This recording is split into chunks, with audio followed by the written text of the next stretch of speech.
Welcome back to JavaScript Fundamentals. I'm your host, Jeremy McPeak, and this is Day 6.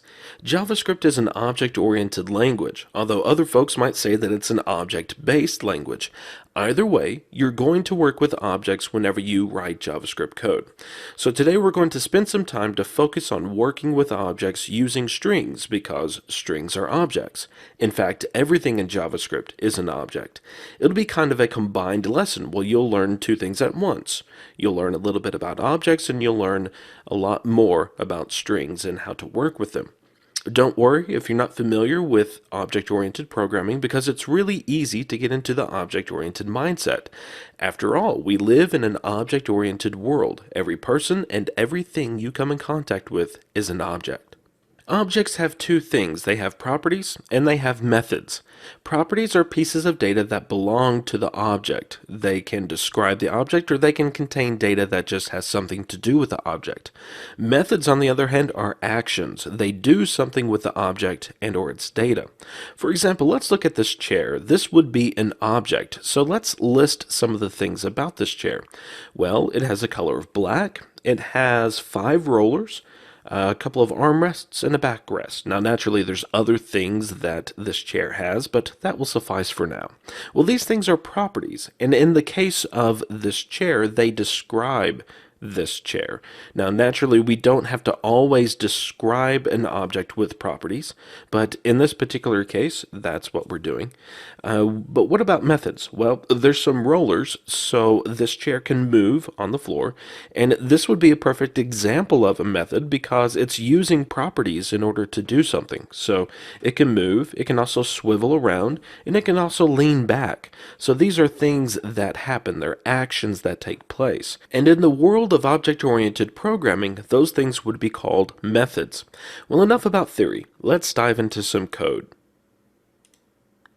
I have created a variable called obj, short for object, and I've assigned it a string value. This is a string object. Now, one of the properties of the string object is called length. It gets the amount of characters within the string. And in order to access the length property, we have to use another operator.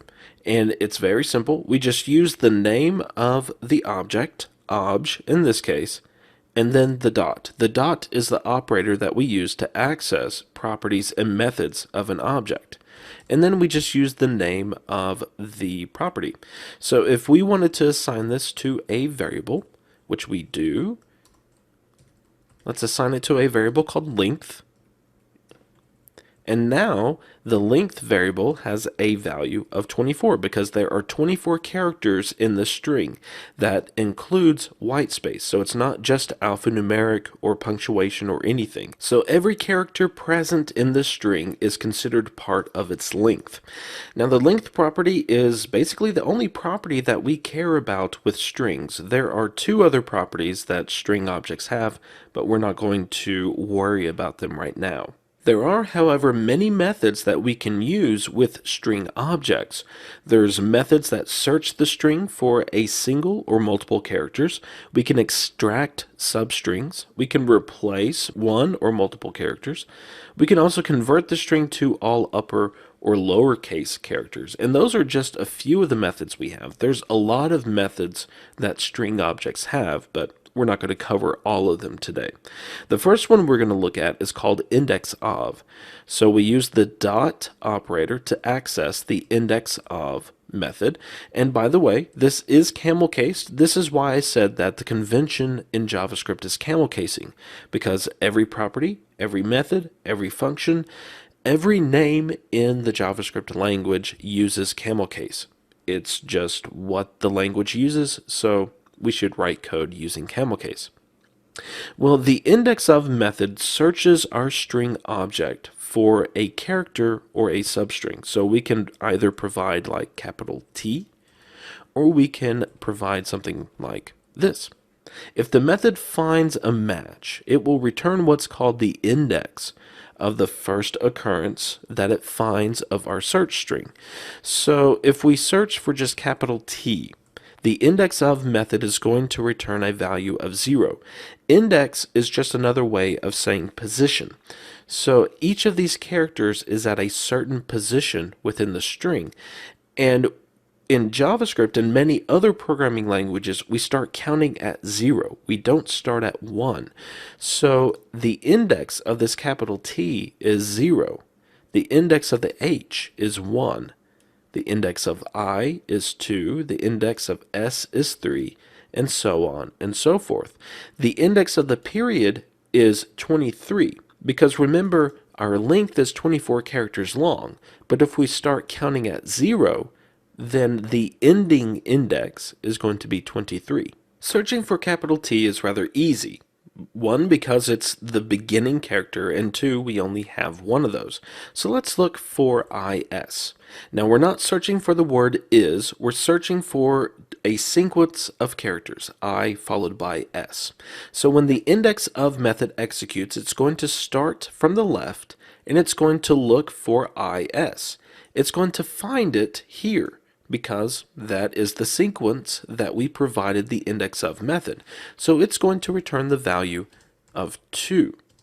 And let's go ahead and assign this to a variable. So let's create a variable called index, and it now has a value of 2 because capital T is at index 0, the H is at index 1, and the I is at index 2. It doesn't give us the index of S, it just gives us the index of where it found this match, which is at 2. Now notice we do have another occurrence of IS, and if we wanted to find this match, we would have to call index of again, but we would have to provide it with more information, because once index of finds a match, it finishes executing. It doesn't search the string for any other match. So we have to call it again. Let's create another variable called index2, and we want to call index of again. We want to search for IS, but we need to tell it where to start searching from. Whenever we call it the first time, it defaults to the beginning of the string. So it defaults at index 0, but we can specify it to start searching at a different index. And we have the index of the first occurrence within this index variable, but that has a value of 2. So if we provide index, it's going to start searching at index 2, and it's going to find this match again. So we don't want that. We want to begin searching at S here. So we will do index plus 1. And then this will give us a value of, let's see, 0, 1, 2, 3, 4, 5. This will give us a value of 5. And let's go ahead and display this information in the browser. So the first value that we see should be 2. The second one should be 5. 2, 5. There we go. The index of method is also case sensitive. So let's say that we do a search for this with a lowercase t. Well, it's not going to find a match because this with a lowercase t does not exist within our string object. So this is going to return a value of -1 because -1 cannot be a valid index. Indexes start at 0 and then they are positive numbers. And if it doesn't find a match, it will never be -2 or -3 or -4. It will always be -1. So let's go ahead and alert this value as well, just so that you can see that I'm not lying to you. So 2, 5, and then -1. So the index of method searches the string from left to right. If it finds a match, then it returns the index that it finds that match at.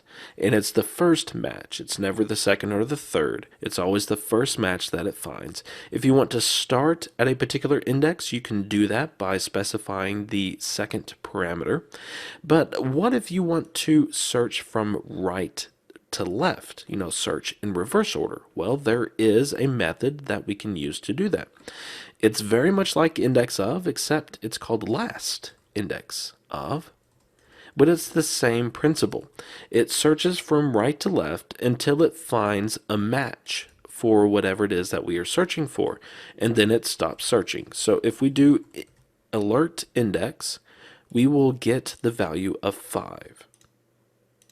So if we wanted to find the second occurrence, at least as far as from going from right to left is concerned, we would need to do the same thing that we did with just regular index of. That is to call last index of again, specify is, and then we need to specify the index that we want to begin searching at.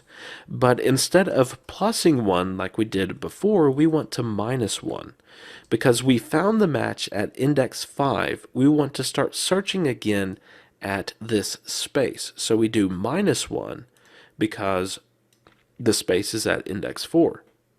So let's alert index 2. So let's go back to the browser, refresh 5 and 2. So the index of and last index of methods allow us to search a string for a character or a series of characters. If it finds a match, it will return the index that it finds that match. If not, then it returns -1. Well, what if we want to extract a substring of a larger string? And a substring is just a smaller portion of a string. So, for example, the word string would be a substring. Even just the character O would be a substring. But we can do this using two methods, and they are both named similarly. So it's confusing if you don't use them often. I often have to look up which version of these methods does what, because they both do the same thing, that is extract a substring, but they do so using different information. And the first method is substr. This will extract a substring. We have to provide it the starting index that we want it to start extracting from, and then we need to give it the amount of characters that we want it to extract. So if we wanted to extract the word this, we would start at index 0 and then specify 4, because this has 4 characters in it. We don't need to call this index anymore. Let's just call this substr, and let's alert this value. So if we go to the browser, hit refresh, we'll get this. Well, let's say that we wanted to extract the word string from our string. Well, the S starts at index 10, and then the word string is 6 characters long. So we go back, refresh, and there we go, string. We can also use this in conjunction with the index of method. So let's do var index equals obj, index of, and let's do str. That's going to give us the index of 10, because that's where it's going to find str for the first time. We could even do st like that, replace 10 with index, go back, refresh, and we get string again. So the point of this is you don't have to know the exact indexes in order to extract a substring. You can use the index of methods to get that information for you so that you can supply the substr method to extract that substring. The other method for extracting substrings is called substring. So obj.substring. It has a beginning index that we want to start the extraction at, so I'm going to start that at 0. And then the second parameter is the index that we want the extraction to stop. Now this index, or the character at the index that we supply, is not included in the substring. So if we want to extract the substring of this, we have to specify the index of the space. Otherwise, if we specify the index of the S is going to be omitted from the substring. So the index of the space is 4. So this will give us the substring of this with a capital T. So let's go back. And I needed to change the variable passed to alert. So let's do that. And there we go. We got this. If we specified 3, which is the index of the S, we would get just THI.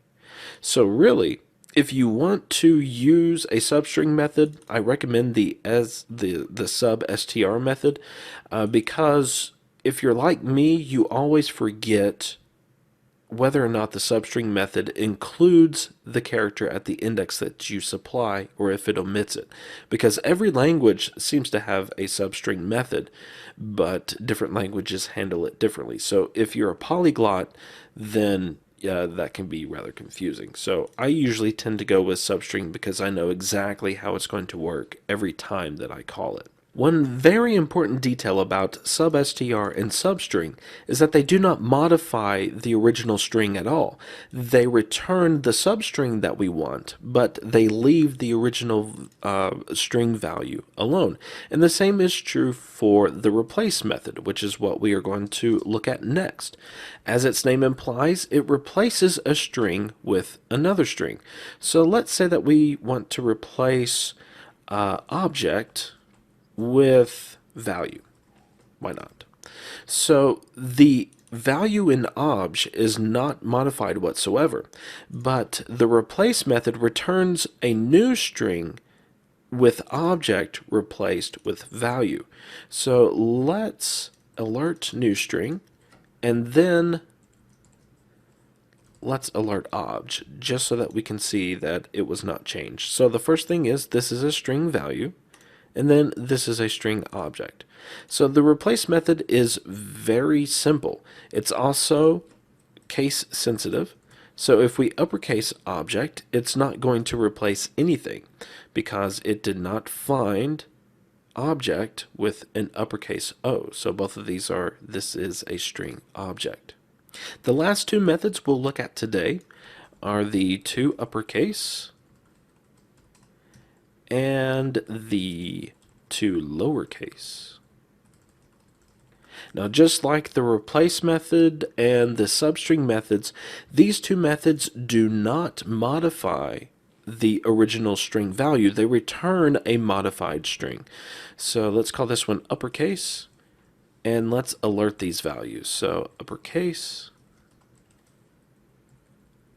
let's do lowercase, and let's do obj, just so that you can see that that did not change. So we'll refresh. We see that caps lock is cruise control for cool, then we'll see it all in lowercase, and then we see just the string that we had before. So that finishes all the string object methods I wanted to cover today. We learned how to access an object's properties and methods while also learning a bit about the methods string objects have. So we'll put a plug in the jug, and I'll see you next time.